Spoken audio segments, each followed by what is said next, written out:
ஆதி சதுர்வேதங்கள் ஓதும் பரஞ்சோதியே எங்கள் அச்சனார் கோவில் அரசே.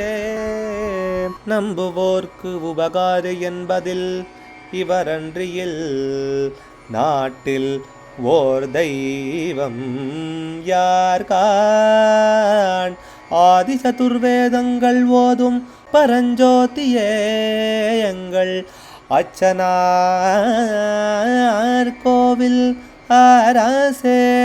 சுவாமியே சரணமையப்பா. அச்சங்கோவில் அரசே சரணமையப்பா. பிரம்மிஷ்டாய நம. பகவானுடைய 49வது திருப்பெயர் நாம வேதம் அறிந்தோனுக்கு நமஸ்காரம். வேதாந்தார்த்த தத்துவஜ்ஞா பிரம்மிஷ்டா. அதாவது வேதங்களுடைய முடிவான உபனிஷத்துக்களுடைய அர்த்தங்களையும் தத்துவங்களையும் நன்றாக அறிந்தவருக்கு பிரம்மிஷ்டன் அப்படின்னு பேர். வேதத்தையே தோற்றுவிச்சது பகவான் தானே. எனவே அதை முழுக்க தெரிஞ்சவராகவும் இருக்கார், போதிக்கிற குருவாகவும் இருக்கார்.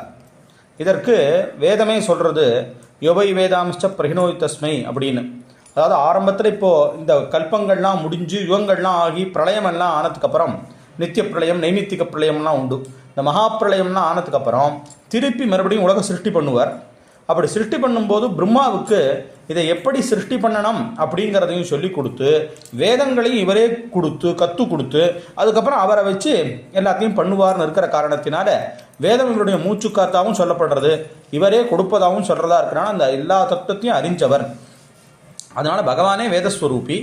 அப்படி இருக்கிறதுனால இவருக்கும் வேதத்துக்கும் பேதம் இல்லை. அதனால் வேதம் அறிந்தவன் அப்படிங்கிறதான ஒரு அர்த்தம் அங்கே வருது. ஆத்மாவை அறிந்தவன் சொல்லுமா போல தன்னை அறிந்தவன், வேதத்தை அறிந்தவன், பரபிரம்மமானவன். அப்படி பிரம்மிஷ்டன் அப்படிங்கிறதான நாமாவோட பகவான் விளங்குறாருன்னு இந்த நாமாவானது தெரிவிக்கிறது. அச்சங்கோவில் அரசே சரணமையப்பா. அச்சனார் கோவில் அரசே. சுவாமியே சரணமையப்பா.